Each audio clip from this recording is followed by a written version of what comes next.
أعوذ بالله من الشيطان الرجيم. بسم الله الرحمن الرحيم. الحمد لله الذي أنزل على عبده الكتاب ولم يجعل له عوجا قيما لينذر بأسا شديدا من لدنه ويبشر المؤمنين الذين يعملون الصالحات أن لهم أجرا حسنا ماكثين فيه أبدا وينذر الذين قالوا اتخذ الله ولدا ما لهم به من علم ولا لآبائهم كبرت كلمة تخرج من أفواههم إن يقولون إلا كذبا فلعلك باخع نفسك على آثارهم إن لم يؤمنوا بهذا الحديث أسفا إنا جعلنا ما على الأرض زينة لها لنبلوهم أيهم أحسن عملا وإنا لجاعلون ما عليها صعيدا جرزا أم حسبت أن أصحاب الكهف والرقيم كانوا من آياتنا عجبا إذ أوى الفتية إلى الكهف فقالوا ربنا آتنا من لدنك رحمة وهيئ لنا من أمرنا رشدا فضربنا على آذانهم في الكهف سنين عددا ثم بعثناهم لنعلم أي الحزبين أحصى لما لبثوا أمدا نحن نقص عليك نبأهم بالحق إنهم فتية آمنوا بربهم وزدناهم هدى وربطنا على قلوبهم إذ قاموا فقالوا ربنا رب السماوات والأرض لن ندعو من دونه إلها لقد قلنا إذا شططا هؤلاء قومنا اتخذوا من دونه آلهة لولا يأتون عليهم بسلطان بين فمن أظلم ممن افترى على الله كذبا وإذ اعتزلتموهم وما يعبدون إلا الله فأووا إلى الكهف ينشر لكم ربكم من رحمته ويهيئ لكم من أمركم مرفقا وترى الشمس إذا طلعت تزاور عن كهفهم ذات اليمين وإذا غربت تقرضهم ذات الشمال وهم في فجوة منه ذلك من آيات الله من يهد الله فهو المهتد ومن يضلل فلن تجد له وليا مرشدا وتحسبهم أيقاظا وهم رقود ونقلبهم ذات اليمين وذات الشمال وكلبهم باسط ذراعيه بالوصيد لئن اطلعت عليهم لوليت منهم فرارا ولملئت منهم رعبا وكذلك بعثناهم ليتساءلوا بينهم قال قائل منهم كم لبثتم قالوا لبثنا يوما أو بعض يوم قالوا ربكم أعلم بما لبثتم فبعثوا أحدكم بورقكم هذه إلى المدينة فلينظر أيها أزكى طعاما فليأتكم برزق منه وليتلطف ولا يشعرن بكم أحدا إنهم إن يظهروا عليكم يرجموكم أو يعيدوكم في ملتهم ولن تفلحوا إذا أبدا وكذلك أعثرنا عليهم ليعلموا أن وعد الله حق وأن الساعة لا ريب فيها إذ يتنازعون بينهم أمرهم فقالوا عليهم بنيانا ربهم أعلم بهم قال الذين غلبوا على أمرهم لنتخذن عليهم مسجدا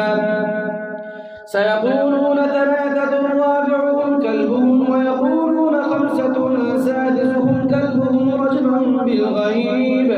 ويقولون سبعة وثامنهم كلبهم قل ربي أعلم بعدتهم ما يعلمهم إلا قليل فلا تمار فيهم إلا مراء ظاهرا ولا تستفت فيهم منهم أحدا ولا تقولن لشيء إني فاعل ذلك غدا إلا أن يشاء الله واذكر ربك إذا نسيت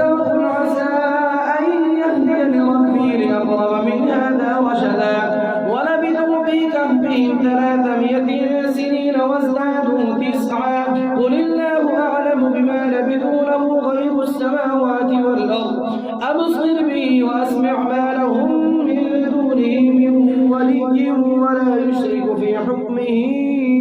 أحدا واتل ما أوحي إليك من كتاب ربك لا مبدل لكلماته ولن تجد من دونه ملتحدا واصبر نفسك مع الذين يدعون ربهم بالغداة والعشي يريدون وجهه ولا تعد عيناك عنهم تريد زينة الحياة الدنيا ولا تطع من أغفلنا قلبه عن ذكرنا واتبع هواه وكان أمره فرطا وقل الحق من ربكم فمن شاء فليؤمن ومن شاء فليكفر إنا أعتدنا للظالمين نارا أحاط بهم سرادقها وإن يستغيثوا يغاثوا بماء كالمهل يشوي الوجوه بئس الشراب وساءت مرتفقا إن الذين آمنوا وعملوا الصالحات إنا لا نضيع أجر من أحسن عملا أولئك لهم جنات عدن تجري من تحتهم الأنهار يحلون فيها من أساور من ذهب ويلبسون ثيابا خضرا من سندس واستبرق متكئين فيها على الأرائك نعم الثواب وحسنت مرتفقا واضرب لهم مثل الرجلين جعلنا لأحدهما جنتين من أعناب وحففناهما بنخل وجعلنا بينهما زرعا كلتا الجنتين آتت أكلها ولم تظلم منه شيئا وفجرنا خلالهما نهرا وكان له ثمر فقال لصاحبه وهو يحاوره أنا أكثر منك مالا وأعز نفرا ودخل جنته وهو ظالم لنفسه قال ما أظن أن تبيد هذه أبدا وما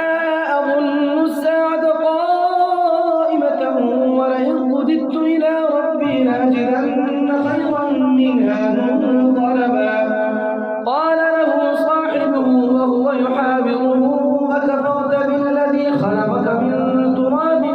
ثم من نطفة ثم سواك رجلا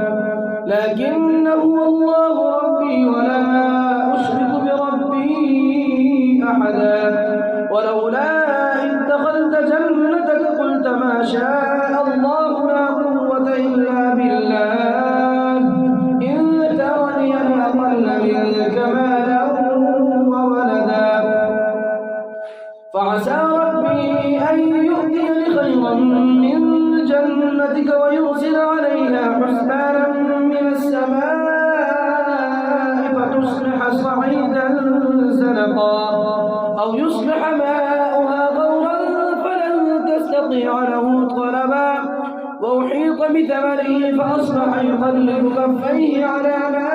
أنفق فيها وهي خاوية على عروشها ويقول يا ليتني لم أشرك بربي أحدا ولم تكن له فئة ينصرونه من دون الله وما كان منتصرا هنالك الولاية لله الحق هو خير ثوابا وخير عقبا واضرب لهم مثل الحياة الدنيا كماء أنزلناه من السماء فاختلط به نبات الأرض فأصبح هشيما تذروه الرياح وكان الله على كل شيء مقتدرا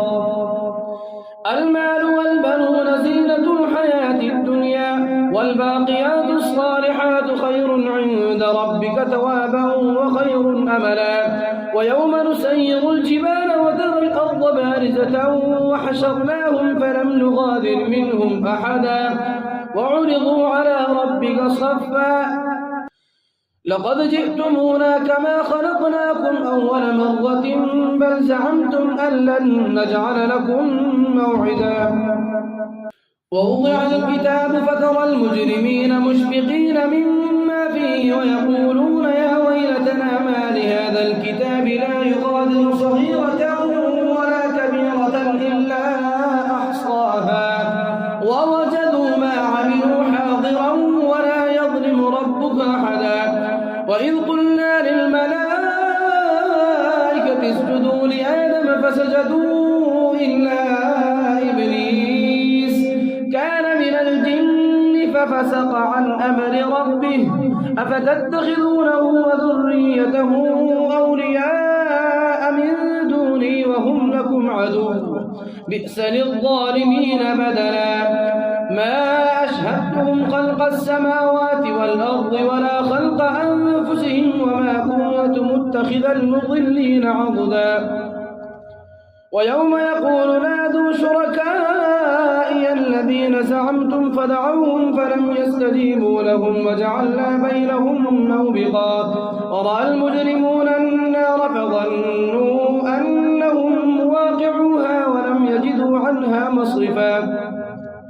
ولقد صرفنا في هذا القرآن للناس من كل مثل وكان الإنسان أكثر شيء جدلا وما منع الناس أن يؤمنوا إذ جاءهم الهدى ويستغفروا ربهم إلا أن تأتيهم سنة الأولين أو يأتيهم العذاب قبلا وما نرسل المرسلين إلا مبشرين ومنذرين ويجادل الذين كفروا بالباطل ليدحضوا به الحق واتخذوا آياتي وما أنذروا هزوا ومن أظلم ممن ذكر بآيات ربه فأعرض عنها ونسي ما قدمت يداه إنا جعلنا على قلوبهم أكنة أن يفقهوا وفي آذانهم وقرا وإن تدعوهم إلى الهدى فلن يهتدوا إذا أبدا وربك الغفور ذو الرحمة لو يؤاخذهم بما كسبوا لعجل لهم العذاب بل لهم موعد لن يجدوا من دونه موئلا وتلك القرى أهلكناهم لما ظلموا وجعلنا لمهلكهم موعدا وإذ قال موسى لفتاه لا أبرح حتى أبلغ مجمع البحرين أو أمضي حقبا فلما بلغا مجمع بينهما نسيا حوتهما فاتخذ سبيله في البحر سربا فلما جاوزا قال لفتاه آتنا غداءنا لقد لقينا من سفرنا هذا نصبا قال أرأيت إذ أوينا إلى الصخرة فإني نسيت الحوت وما أنسانيه إلا الشيطان أن أذكره واتخذ سبيله في البحر عجبا قال ذلك ما كنا نبغي فارتدا على آثارهما قصصا فوجدا عبدا من عبادنا آتيناه رحمة من عندنا وعلمناه من لدنا علما قال له موسى هل أتبعك على أن تعلمني مما علمت رشدا قال إنك لن تستطيع معي صبرا وكيف تصبر على ما لم تحط به خبرا قال ستجدني إن شاء الله صابرا ولا أعصي لك أمرا قال فإن اتبعتني فلا تسألني عن شيء حتى أحدث لك منه ذكرا فانطلقا حتى إذا ركبا في السفينة خرقها قال أخرقتها لتغرق أهلها لقد جئت شيئا إمرا قال ألم أقل إنك لن تستطيع معي صبرا قال لا تؤاخذني بما نسيت ولا ترهقني من أمري عسرا فانطلقا حتى إذا لقيا غلاما فقتله قال قتلت نفسا زكية بغير نفس لقد جئت شيئا نكرا قال ألم أقل لك إنك لن تستطيع معي صبرا قال إن سألتك عن شيء بعدها فلا تصاحبني قد بلغت من لدني عذرا فانطلقا حتى إذا أتيا أهل قرية استطعما أهلها فأبوا أن يضيفوهما فوجدا فيها جدارا يريد أن ينقض فأقامه قال لو شئت لاتخذت عليه أجرا قال هذا فراق بيني وبينك سأنبئك بتأويل ما لم تستطع عليه صبرا أما السفينة فكانت لمساكين يعملون في البحر فأردت أن أعيبها وكان وراءهم ملك يأخذ كل سفينة غصبا وأما الغلام فكان أبواه مؤمنين فخشينا أن يرهقهما طغيانا وكفرا فأردنا أن يبدلهما ربهما خيرا منه زكاة وأقرب رحما وأما الجدار فكان لغلامين يتيمين في المدينة وكان تحته كنز لهما وكان أبوهما صالحا فأراد ربك أن يبلغا أشدهما ويستخرجا كنزهما رحمة من ربك وما فعلته عن أمري ذلك تأويل ما لم تسطع عليه صبرا ويسألونك عن ذي القرنين قل سأتلو عليكم منه ذكرا إنا مكنا له في الأرض وآتيناه من كل شيء سببا فأتبع سببا حتى إذا بلغ مغرب الشمس وجدها تغرب في عين حمية ووجد عندها قوما قلنا يا ذا القرنين إما أن تعذب وإما أن تتخذ فيهم حسنا قال أما من ظلم فسوف نعذبه ثم يرد إلى ربه فيعذبه عذابا نكرا وأما من آمن وعمل صالحا فله جزاء الحسنى وسنقول له من أمرنا يسرا ثم أتبع سببا حتى إذا بلغ مطلع الشمس وجدها تطلع على قوم لم نجعل لهم من دونها سترا كذلك وقد أحطنا بما لديه خبرا ثم أتبع سببا حتى إذا بلغ بين السدين وجد من دونهما قوما لا يكادون يفقهون قولا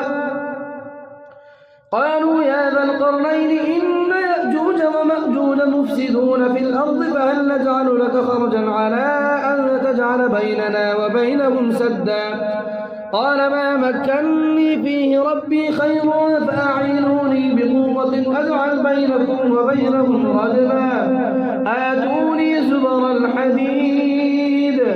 حتى إذا ساوى بين الصدفين قال انفقوا حتى إذا جعله نارا قال آتوني أفرغ عليه قطرا فما استطاعوا أن يظهروه وما استطاعوا له نقبا قال هذا رحمة من ربي فإذا جاء وعد ربي جعله دكا وكان وعد ربي حقا وتركنا بعضهم يومئذ يموج في بعض ونفخ في الصور فجمعناهم جمعا وعرضنا جهنم يومئذ للكافرين عرضا الذين كانت أعينهم في غطاء عن ذكري وكانوا لا يستطيعون سمعا أفحسب الذين كفروا أن يتخذوا عبادي من دوني أولياء إنا أعتدنا جهنم للكافرين نزلا قل هل ننبئكم بالأخسرين أعمالا الذين ضل سعيهم في الحياة الدنيا وهم يحسبون أنهم يحسنون صنعا أولئك الذين كفروا بآيات ربهم ولقائه فحبطت أعمالهم فلا نقيم لهم يوم القيامة وزنا ذلك جزاؤهم جهنم بما كفروا واتخذوا آياتي ورسلي هزوا إن الذين آمنوا وعملوا الصالحات كانت لهم جنات الفردوس نزلا خالدين فيها لا يبغون عنها حولا قل لو كان البحر مدادا لكلمات ربي لنفذ البحر قبل أن تنفذ كلمات ربي ولو جئنا بمثله مددا قل إنما أنا بشر مثلكم يوحى إلي